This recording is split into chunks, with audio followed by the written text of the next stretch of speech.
यूएईचे अध्यक्ष शेख मोहम्मद बिन जायद अल नाहियान यांचा भारत दौरा बराच गाजला। केवळ 105 मिनिटांसाठी म्हणजे जेमतेम 3 तासांसाठी ते भारतात आले। पंतप्रधान नरेंद्र मोदींनी सारे प्रोटोकॉल बाजूला सारत त्यांचं विमानतळावर जाऊन स्वागत केलं। अल नाहियान यांचा हा दौरा सध्याच्या जागतिक घडामोडींच्या पार्श्वभूमीवर महत्त्वाचा आहे। एक म्हणजे अलीकडेच इराणवर अमेरिकेच्या हल्ल्याचा धोका टळलाय, दुसरं म्हणजे अमेरिकन अध्यक्ष डोनाल्ड ट्रम्प यांनी भारताला गाझा पीस बोर्डावर येण्याचं निमंत्रण दिलंय। नाही आला तर टॅरिफ लावण्याचा इशारा त्यांनी जसा अनेक देशांना दिलाय तसा ते भारताला देऊ शकतात। अशा पार्श्वभूमीवर अल नाहियान आणि पंतप्रधान नरेंद्र मोदी यांची द्विपक्षीय बैठक झाली आणि त्यात अनेक करारांवर स्वाक्षरी झाली। ग्राफिक्सच्या माध्यमातून पाहूया नेमके कोणते करार झाले दोन देशांमध्ये। भारत आणि यूएई मध्ये सामरिक संरक्षण भागीदारीसाठी एक सामंजस्य करार झाला।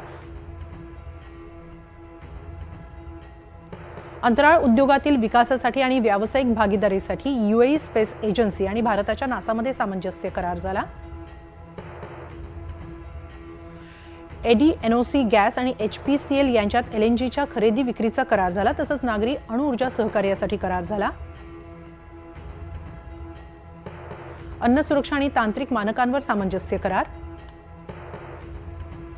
गुजरातच्या ढोलेरा विशेष गुंतवणूक क्षेत्राच्या विकासासाठी यूएईच्या गुंतवणूक मंत्रालयाबरोबर सामंजस्य करार। भारतात सुपर कम्प्युटिंग क्लस्टर स्थापन करण्यास सहमती। 232 पर्यंत द्विपक्षीय व्यापार 200 अब्ज डॉलरपर्यंत वाढवण्याचं लक्ष्य ठेवण्यात आलंय। गिफ्ट सिटीमध्ये फर्स्ट अबुधाबी बँक आणि डीपी वर्ल्डची कार्यालय उघडणं।